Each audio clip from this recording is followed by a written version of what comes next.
Ladies and gentlemen, boys and girls, we're here today on West Wacky Adventures. We're on episode 2. Spencer Guffey coming in from Fairview Farms, Wentzville. All right, everybody, give him a hand. There you go. Nice. There we go. That's awesome, dude. Oh, shoot. Oh, man. All right, so we are here. We've been messaging back and forth on the interwebs, and we haven't talked in a long time, actually. So I'm excited to catch up with you and see what's up, and yeah, hopefully we'll get a few good laughs in and have a good time, and everything else is a lagniappe, as they say down here in New Orleans, a little bit extra. So that being said, introduce yourself, Spencer Guffey. By the way, on West Wacky Adventures, the guest is the host. So you got to prod me for information. Oh, wow. As much as I've got to prod you. So okay. Right. Anyway, yeah, man, tell us a little bit about your background, how you remember us meeting, and some stuff like that. Well, first, what's it been since we've even seen each other and like in person? What do you think? Oh shit, probably maybe the end of high school, I guess. I would have guessed. Honestly. Yeah, I would have guessed 20 or more years, probably. You graduated in 2003, right? Well, I didn't graduate. But I ended up. No, you're fine. It doesn't bother me at all, honestly. No, I didn't end up graduating. I had like half a credit left, and I was like, I don't want it, and I just ended up getting the GED. And I guess that was kind of the thing. I knew that I wanted to go into trades. I wanted to be a carpenter at the time, so I didn't need it. I hated school. I didn't see the benefits, so I was like. I actually stayed a little later, so maybe I didn't hate it enough. But then eventually I was like, I'm not going back for this next grade. But anyway, born and raised St. Charles, Missouri, and then ended up moving to Wentzville when I was 99. I was 15, going into sophomore year, and that's where we met. And I was thinking about it. Today I was like, where exactly did we meet? And I don't remember it. I suspect it was probably a situation where like and maybe but I would imagine like me, Will, Tyson just hanging out and you were around and then just riding bikes or whatever. Yeah I remember, dude, every day off the bus we'd have a football game where I don't know if you were involved in any of those, but we'd get off and like go up to the court by Will's house. Yeah. And then we'd, I don't know, just play touch football or whatever, like more or less just throw the ball around, and it eventually got into, playing 2-on-2 or something like that, Right. And yeah, that was cool. All four of us were the same age. There was another, Nathan Hess was in the neighborhood. He was close to us. Yeah, Nathan was my next door neighbor, and so we ended up hanging out a lot naturally, and really caught up together. And then Tyson was there. There was Aaron, who lived I guess over a little bit by Will, but we used to hang out in his basement. He played drums, and I half-assed played the guitar in his basement and annoyed his mom, I'm sure. And then there was Levi was there. Yeah. Levi. Dan. Levi. We spoke about Dan for a sec before we started, but he was there. Yeah. Man, we had a huge group, man. Always hanging out with somebody. That was a cool neighborhood. It really was. My parents still live there. Oh, really? Yours? Yeah. Do yours or no? My parents actually moved away from there. I can't remember how many years ago, but it's been a handful of years ago. And they actually moved out to Golf Club of Wentzville. And so they sold their house at Fairv Farms, moved out to Golf Club of Wentzville. And it's not a condo. They call it a villa, but it's basically its own house, but it's connected to another house. So they love it, though. They got a pond in the back, and it's really peaceful, and they don't have to mow their grass anymore and all that good stuff. Right. Yeah, but ducks on the pond always, and whenever we go up, Fiona always goes out there. We've fished before in the back and done, Good fish or I mean, you good catch something. enough? All right, yeah. It's always fun catching something, Yeah. right? Mostly like bluegill or perch, and I think she caught like a small catfish or Okay. something, and something like that. Just more or less like throw a worm in and sit there till something bites it. Right. No, that's But good. Yeah, kids love it. Um, yeah. now was Aaron, was that the one that was like really good at bowling and bowling leagues and stuff? Oh no, that was Sean, I believe, Okay. and Yeah, yeah, yeah. he was I think it was me, Levi, and Sean. We were on a bowling team like when we were, I don't know, 16 or something like that. And yeah, Sean usually was the best of our group on that. And I eventually got, I think, got on a league in college with like, it was me and a couple people just farting around, on a Monday. Yeah. Like it was, they called it restaurant league. We're just like, basically just kind of like beer league bowling. Right, right, right. But it was a good time. But Oh yeah, yeah. we did that. You mentioned riding bikes. We were always cutting up riding bikes and doing silly stuff, jumps and all that good stuff. So that was a lot of fun. And I think But that's why me and you kind of clicked. Obviously you're a good dude and a cool guy, but you were good on bike, and I liked racing and doing jumps and stuff like that. So I was like, yep, yep. this kid I'm going to be hanging out with a little bit, and we did. Yeah, yeah. Oh yeah, We dude, shot a tons lot of of pool fun. too. Oh man, yeah, always playing pool. Pool table. So yeah, my parents had pool table in the basement, ping Yeah. pong and foosball, and I think all of those we played pool the most for sure. Right. Oh But yeah, I love probably a pool. close second would be ping pong. Maybe not with you, but Right. with some other folks. Um, but yeah, always fun in the basement, and like I said, it seems like we always cut up doing something. But yeah, I think probably for me and you though, what I can recall the most is hanging out with Big Dan, and Yeah. I know he's no longer with us. Rest in Yeah, that was peace. But sad. yeah, but man, we were always hanging out with him, and I think he was his first. He was the first, I think, on the street to have his license, Yeah. and so we always like went to Six Flags or went to man, I forget who we hung out with, but there was a couple girls that he was friends with that we ended up being friends with, Yeah. and we would go over to, I don't know, wherever the hell we went, and I mean, really, we didn't do anything too crazy, but always going somewhere to hang out, with Dan and doing something silly. Yeah, that was a lot of fun because, like you said, he was the first one to get his license. And what did what was that? That was like it was a Nova, like what? It Yeah. was like what, like a Well, '73 like hatchback or something, or what? yeah, What? well, Yeah. yeah. Like when I think of Nova, I think of this like badass classic car, but Right.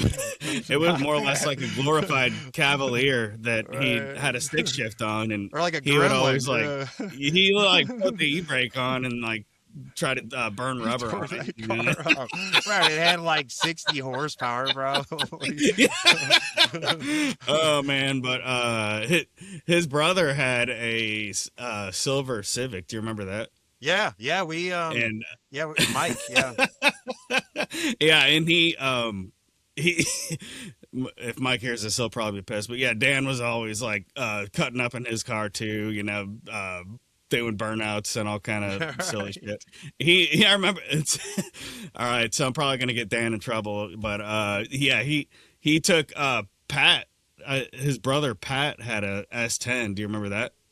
I don't. I remember. I know his brother Pat. I think he was the one that ended up being a firefighter. I think. I Yeah, think. I think him and Mike are firefighters, if I'm not Okay. mistaken. But anyway, Pat Or- had a yeah, he had a S10 that Dan also drove, and he would sit there and like just put the brakes on and brake torque and do this huge burn. I remember he did one like in his court, like this huge Right. burnout, and we, I think my dad was going like, "Gosh, man, somebody like did this giant burnout."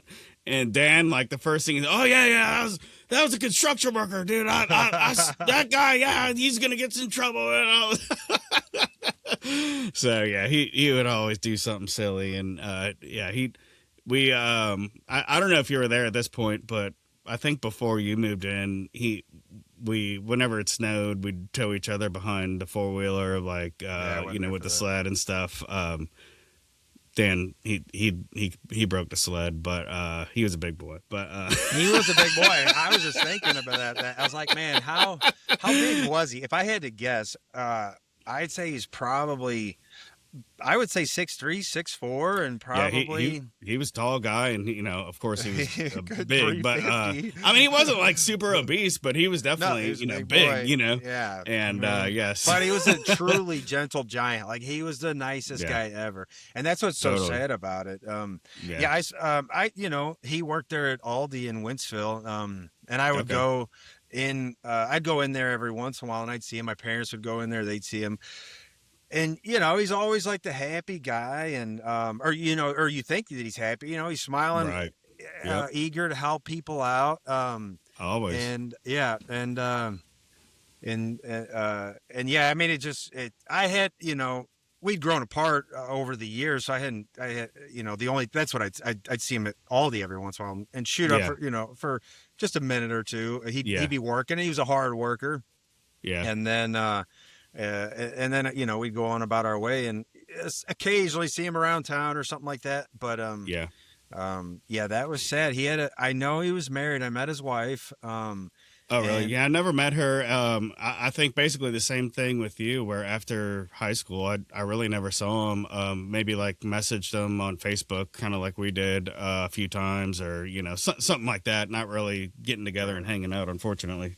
yeah. Yeah, it's sad, and I don't. I've struggled with suicide for years and Really? years. Oh yeah, and for different reasons. So like when I hear, and it's hard. It's really hard. Yeah, And I agree.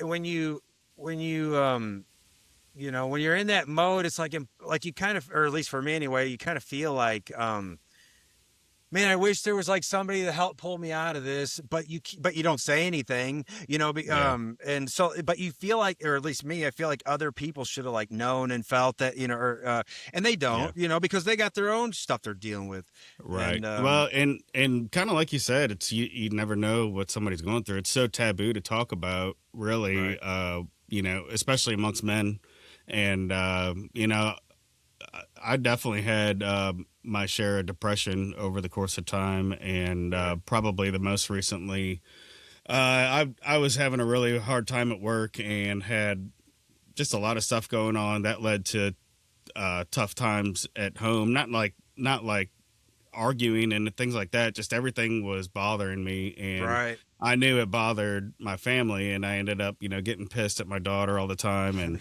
hooting and hollering, for no reason, and stuff like that. And so I ended up getting into therapy, okay, and yeah, I ended up so my job just really drove me to the ground, man, and it became too much for me, and I ended up parting ways with the company I worked with, and that's when I kind of started all this. Whenever I was unemployed, I was unemployed for 5 months oh actually, and wow, almost to the day. And you know, it I'm sucked sure in the it's rough, sense that yeah, of course I didn't have a job, but man, it really helped me pull out of that I don't even know what you call it, dark the depression, place, I guess. Yeah, yeah, and yeah. go from every day sucks to living my best life, by the end of it. Hell yeah, that's awesome, man. So So, you're but yes, working now? yeah, working back working full time. I took a lesser role in hopes of really just maintaining a positive outlook and not overexerting myself. Yeah, And for my role, I'm in construction, but I'm okay, in project management. So whenever, you, of course, as time goes on, you want to go advance and get better and better and climb the ladder and whatever. And so that mentality and attitude really just drove me into my biggest strength is that I'm a sore loser, so I always want to win and do right, good. But that's also my biggest weakness, believe it or not, right, because I don't stop and take things so personal that let's say something needs to be done and it's not done, and I know it's going to affect the job, or could potentially affect my outlook or outcome of Mental something. health, right?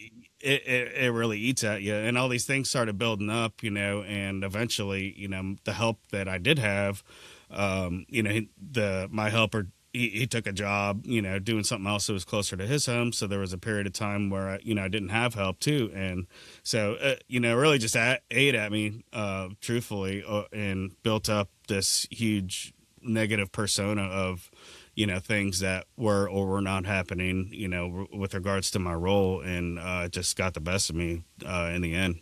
Right.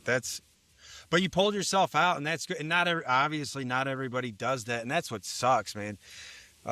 But so Well, for I had a lot you, of help too, though. I had a lot of good yeah, resources, and actually, my wife really, really helped me a lot with encouraging me to, get help, and we were able to talk about things, and right.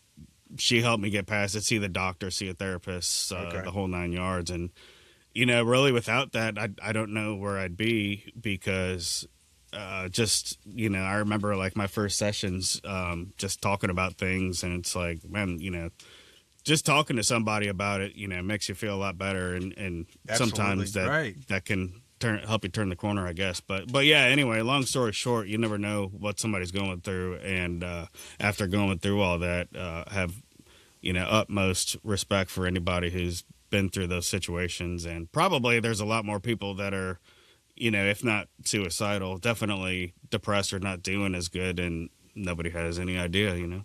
Right. And especially somebody like Dan, who always did a real good job of, yeah, just, seeming happy. Yeah. So you just, and it seems like it happens a lot with like those type of people where they, yeah, they seem real happy, like nothing's wrong with them. Yeah. But they're definitely Yeah. struggling on the inside. And Yeah. he, Well, I mean, when you're at work or out, you kind of put on a alter ego sometimes, and you go out right. and party, and kind of lose sense of what's going on, and for that time it's like, yeah, everything's great, you're laughing and joking and around friends, and then you go home and wake up, and you still It's feel not like good shit. anymore. Right. Right. Yeah, and I'm not mean to laugh at it, but it's No, it's just the way it is. unfortunately. Right. Yeah, so but So were yeah, you man. drinking a lot or? I mean, I've always drank for Me sure, too. but Right. I think for me, it was really just trying to not let people see, anything that was wrong with me, and things that, I'd go out and, like I say, you go out and have fun, and, kind of, I used alcohol to, kind of, Numb it, loosen right. up and, Oh have a yeah. good time. And I've always done that. But at the same time, I think that, it really, if you just sit in somebody's life, it's a lot different than if you're in a social situation, having a drink or out playing a sport or whatever. And so I think, in that regard, really I tried to kind of procrastinate on handling the issue per se. Right. Right. No, I get it. But Yeah. But anybody I just yeah, anytime that happens that I hear about it, like it for sure hits me pretty hard. And yeah, like I make it yeah, a point. I like you said right now, we're like you went to a therapist that worked out well for you, I guess. yeah, You doing a lot better or yeah. I mean, I'm not gonna say it's the magic thing, right, I still was allowed to build up, negative emotions, and, right. to the point where, like I say, even when I was at work, I was still going through therapy, and that really helped me climb out of the tough time I was having when I Just first talking started. about But it with somebody. yeah, but then, over the course of time, it didn't stop me from having problems again. And it helps Right. you cope with that, but it doesn't really address the root of the problem. And so, really, unfortunately, the way things were going, the root of the problem was a lot of things, but it really was something that therapy didn't help me from preventing depression, but Right. that did help me deal with it for sure a lot better, and I think ultimately get out of it. But at the same time, it's not like a magic tool that you're never going to get depressed if you have a therapist or something. Right, I would agree with that. But that's good that it definitely helped you get you in the direction that you wanted to, in the direct, in a better direction anyway. Yeah, it's just another tool in your belt. I feel like where you're a carpenter. If you don't have a hammer, you're not going to be worth a shit. And Right. it's like if you're, for me at least, if I have medications and did this and that, but going to therapy was also a tool in my belt. To where it's something that I can utilize and really, I don't know what the word is, but just try to do everything you can to avoid getting into a worse situation. Right. Now, But if anybody listens to this, just in case anybody's listening to this, and like I said, I've been very suicidal throughout my life, and like really bad actually. It was like, gosh, I get probably almost 2 years ago, where it got oh real wow, bad.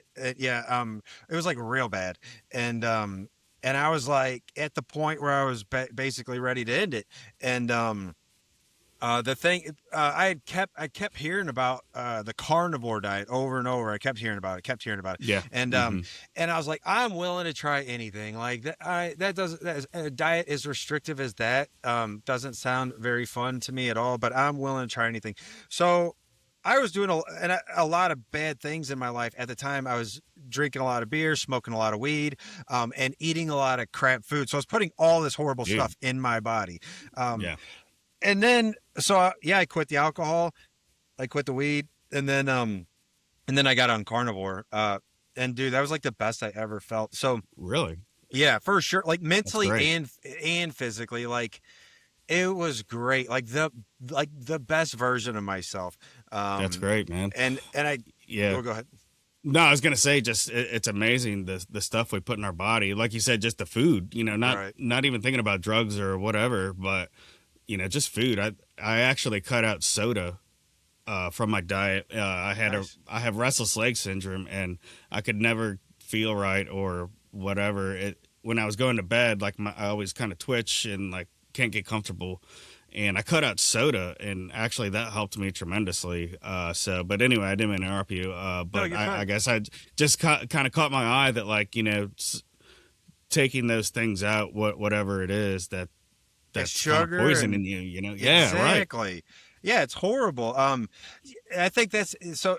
And now I kind of, whenever I think about it, like I do, like on Facebook, I'll be like, hey, if like I'll tell people the things that have helped me, Yeah, because it's a serious thing.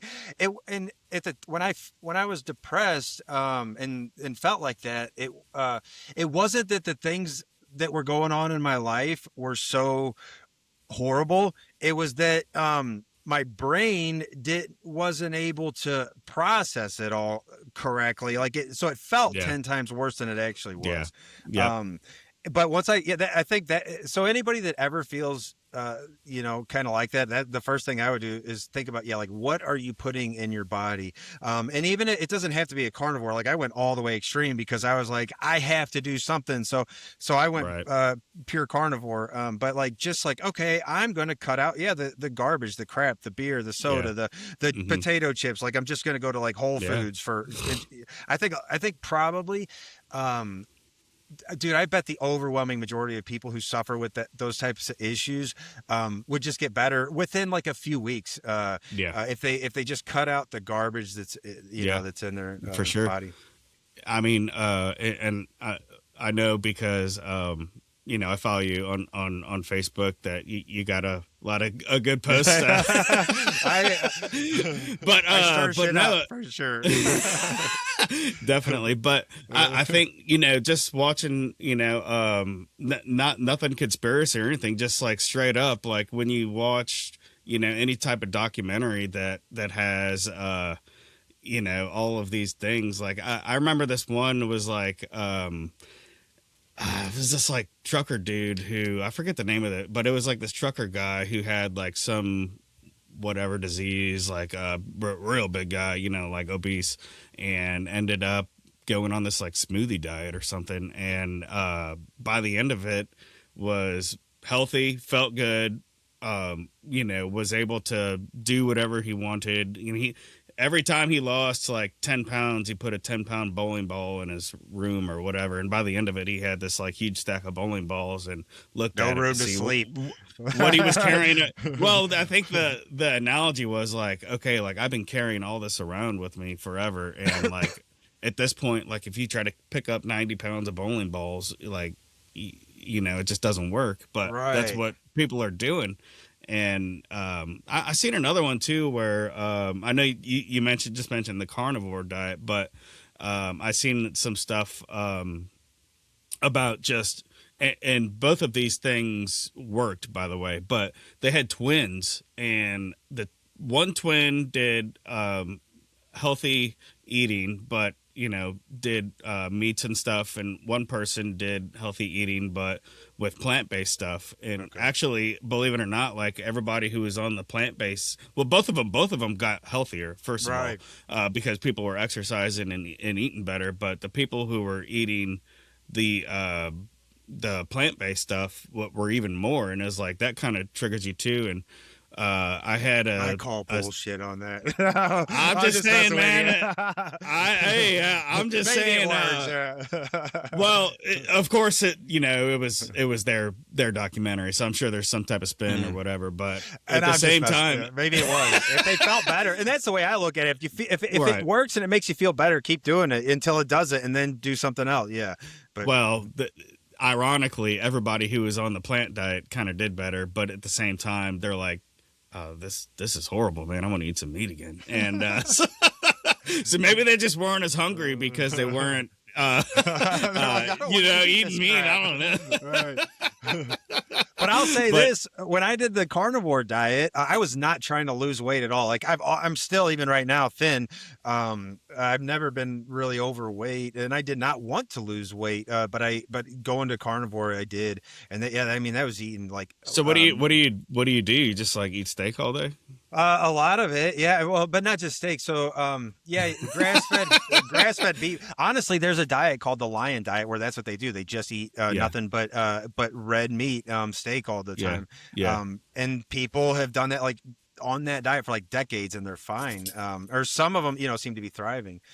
Well, yeah, I've seen. I think you might have even posted it where, it was like this adventure dude or whatever, like not Bear Grylls, but like one of those type of people who was like, yeah, it was commenting on like somebody who's like, oh, red meat's bad for you, and this dude was like, oh, that's like I eat that every day for breakfast, lunch, and dinner, and I feel great, Right. So I kind of agree with you that it's just whatever works for you, but at the same time, I think the overlying moral of the story is that there's a lot of bad processed food shit that we put in our body, Absolutely, and yeah, I'm glad that people are starting to talk about it now. But I believe the number, it's like 90% of the serotonin that your body produces is produced in your gut. So if you have a messed up gut full of crap, then it's going to affect your serotonin levels. And once you affect your serotonin, your ability to process other information is going to be diminished. Like you're just not going to be able to, you don't, you need that happy chemical running through your brain, and then everything else after that. Serotonin, describe that. Well, I'm no scientist or anything like that, but it's my understanding that it's probably similar to dopamine, and it's a happy, it's gotcha. What puts you in a good mood.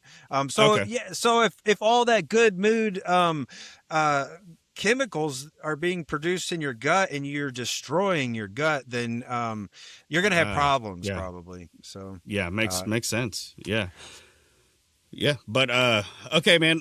So you mentioned that after your classes, you went into the trades. So I think that kind of raised up an interest or.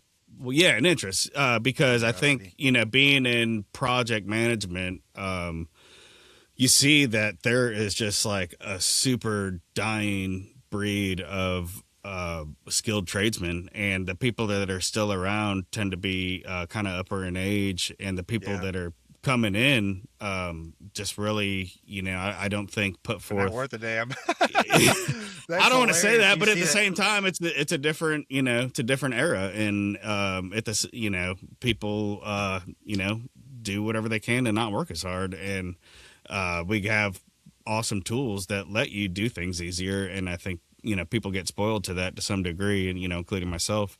But just interested how that is going, and how what trade you went in. Sounds like you went into carpentry, but just kind of your experiences with that and how it's going. But yeah, I did. I became a carpenter. I knew I wanted to be one. I had an uncle that was a framing carpenter, and he actually I just thought it was awesome. Is you get to climb around, you get to bang stuff, work with tools. It's like sweet. So, and you're pretty much outside in the elements, and that appealed to me. I like the four seasons, and if I can be outside, in some of it, that's great. So yeah. I went into carpentry. I was a framer, and I did that for about 5 years. I did a little bit of roofs, a little bit of siding, but hard work, young man's work for sure. Yeah. And it tears your Whip you body into up. shape.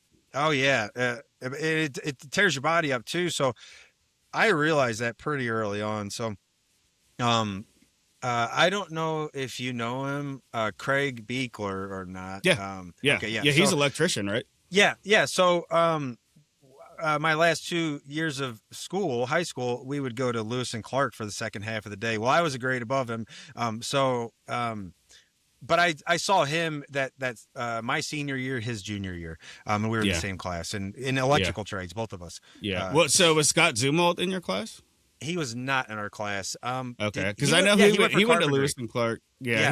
For carpentry. He did, he ended up being a carpenter for a while, and then started doing this pest control. Is it? Yeah, it's like the termite treatment, but it was like the tubes that stink through the slab. Oh, you do, really? Yeah. Oh, nice. Yeah. So now I'm an electrician. So the house.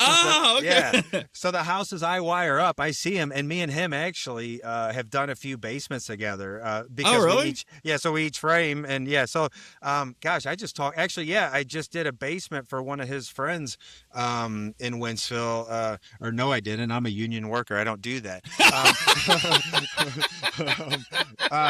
But hypothetically, but yeah, so but charity work. Yeah, well, yeah, exactly.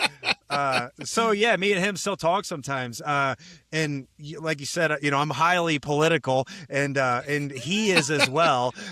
So we've had some exchanges on the job site. But and I'll say that, all of our ideologies change. I mean, me and Scott would definitely have some discussions, and they would, you get emotional anytime that some of these things come up, and I'm kind of for sure very animated, and I guess I'm committed to a lot of my ideas, I guess. So like I have some. You want to defend them, right? You want to defend your position, I'm sure. Well, I definitely, yeah, for sure. I want to defend him, but I also want to see if somebody can beat him so that I can, so I'm always trying to evolve and change. But yes, I have heated conversations. But yeah, me and Scott, we get along great.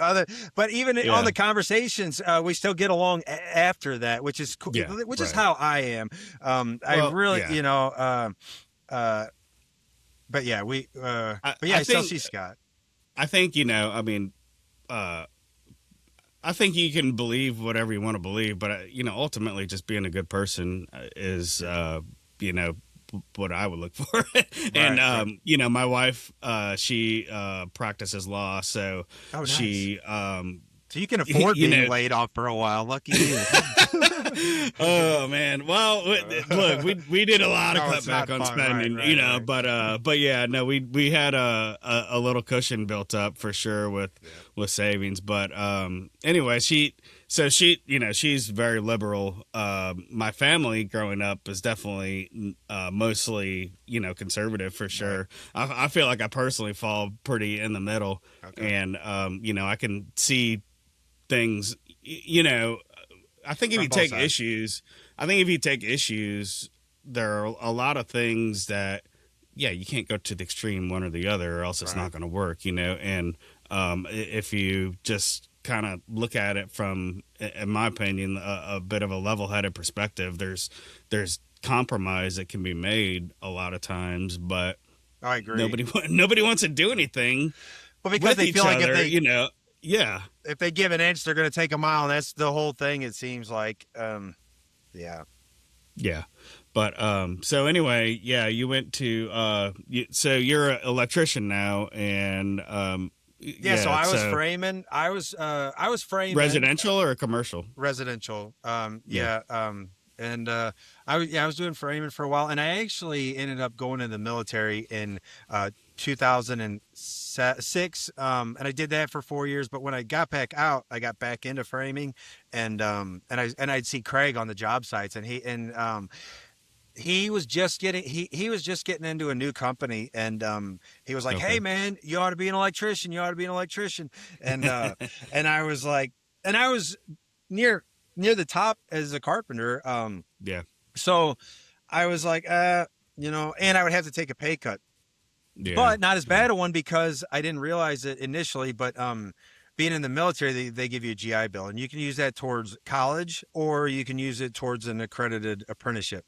Okay. So I did it towards the apprenticeship, and it's not as much for an apprenticeship, but we were able to do. I was able to make the switch after a few months or whatever, and I've been wiring houses ever since. Awesome. Well, thanks for your service, I and hate hearing that, but oh, sorry. thank you. No, you're Man, good. dude, for your Right, service. my service. No, Uh, but for real, I mean, we you know, I was never in the military, but there's a lot of military in our family, so I know what it means to appreciate you know, people's sacrifices. At the same time, I know what you're saying, but I appreciate the you know, sentiment, but I just feel, yeah, like, and obviously, I'm what was the word that I used earlier? I don't know, but I feel pretty strongly about it. I was in the Iraq conflict, and I feel like we were used, not to the benefit of the American people. So I'm yeah, glad I did it, glad I got to see yeah. it, glad I went through it, yeah, I think that War is very profitable. absolutely, and it's horrible. And there's no reason. That's the Yeah, thing. Like, that's, I think that what you're doing right now is awesome, and I would like to, I think it's a really cool thing. People need to talk, and they need to have conversations instead of like, even. That was one of the things that I learned when I went over to Iraq. I was like, before I went over there, I was told repeatedly, exclusively, pretty much, these are monsters. They are terrorists. They hate you. They're nothing like you. And I get hmm, over there, and I spent 15 months in the Middle East, and wow, they are great people. Obvious, it's just like Americans. Like, if somebody put a magnifying glass on like Skid Row in L.A. or the yeah, subways in New York, like, you could paint a yeah, picture of America, just, or yeah, inner city Chicago. Like, it would be very easy to be yeah, like, these people are all insane, murderous, and like, they're all dude, Satanists. Like, you could paint that yeah, picture. And that's yeah, exactly what they did with the Middle East. And I got over there, I realized it, I learned from it. So that was like the most valuable thing for me, and so, like, without getting too crazy political, these conflicts that are going, I think, like, honestly, like, if everybody would just agree, like, all right, let's just freaking talk about it, yeah, and discuss. And that's why I have all these conversations on Facebook. yeah. But if, like, people just talk about things, then yeah, there will be some Yeah, arguments, I and it'll think be you'll heated. find that there's a lot of common grounds, you know, Exactly. usually. And yeah, even with the stuff now, I mean, I totally agree with you that, like, yeah, this dude is not a great guy. You Right. know, his definitely didn't do his people very good, I don't think, and all that. But at the same time, it's hard for me, you know, to justify what he's doing, or what's going on, in the sense of, you know, just like you're saying, that I think if we're going there because he's a crazy Muslim, is not right. I mean, you know, I hate to That's say the it like that, but it's like, you know, this is, you know, we have a freedom of religion, and, you know, just because somebody in America is a Muslim or whatever, you know, religion, to me, that doesn't paint a negative stigma. In fact, the other way, where I've gotten a chance to, go around and live various places and such. And that's probably one of the things I learned the most in college was just being around different people and understanding their perspectives. And, I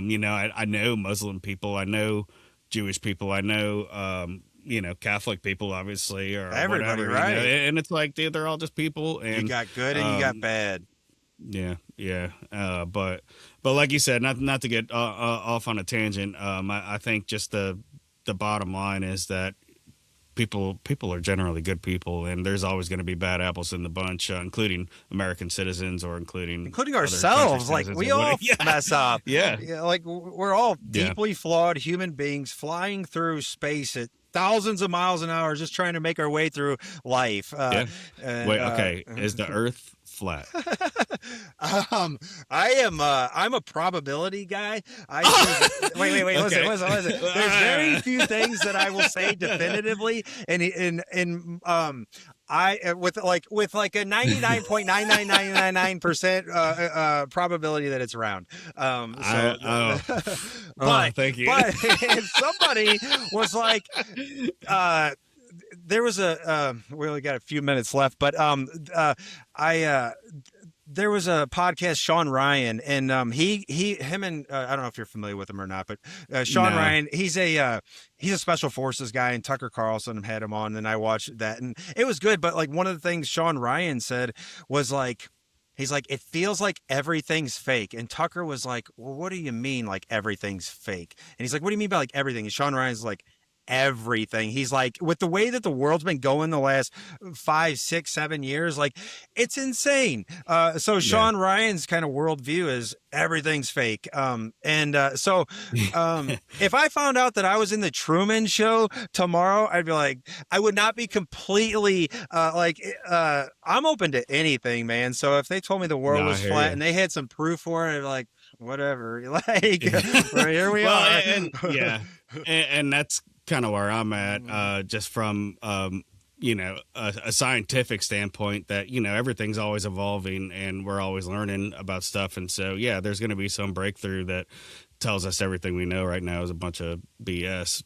Just like back in the day when they're like, man, the sun is the center of the, like, first they thought the earth or whatever, I mean, that's just a weird example, but there'll be something that triggers some profound knowledge that we have no idea about. But like you said, we got I was gonna say we got a few minutes left. Whatever you got there. I was just gonna say the cool thing about where we're at in this point in time is that me and you, assuming the world holds it together for the next decade or two, and our health remains good and all that, we will be able to get in a spaceship and see whether the world is flat or round. Probably I think that's been done, right? Well, yeah, but I'm saying me and you will be able to. Me and you, so we'll be able to verify it and believe ourselves. So that I'm hoping for a good future, and I'm looking forward to some of the things like that.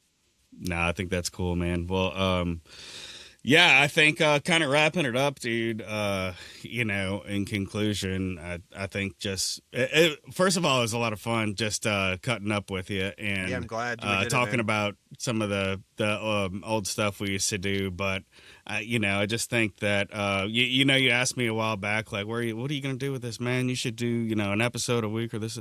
And I was like, I have no idea, man. Like, whenever I was not working for 5 months, I thought it would be like, something I could actually do. But it turns out it's kind of like harder than you think to put all this together, and not from a technical standpoint, just from a, and we did it too. I had to cancel on you Friday, even was just like, shit, man, I totally things happen, life myself happens. And you know what I mean? Right. So yeah, I appreciate you taking the time to speak and really be a part of just having fun and catching up.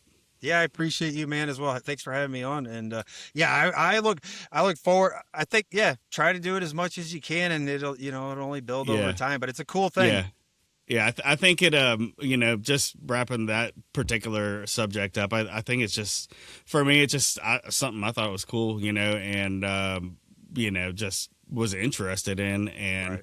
I bought like this microphone and all this junk like 3 years ago, 4 years ago, and never, like literally never plugged it in. And so I had time when I was off and plugged it in, and, whatever happens, happens. But, yeah, I had a blast, man. Thanks again Me too. for coming on, and till next time. It's good seeing you. Thanks, man. All right, yeah, good to see you. Later, buddy.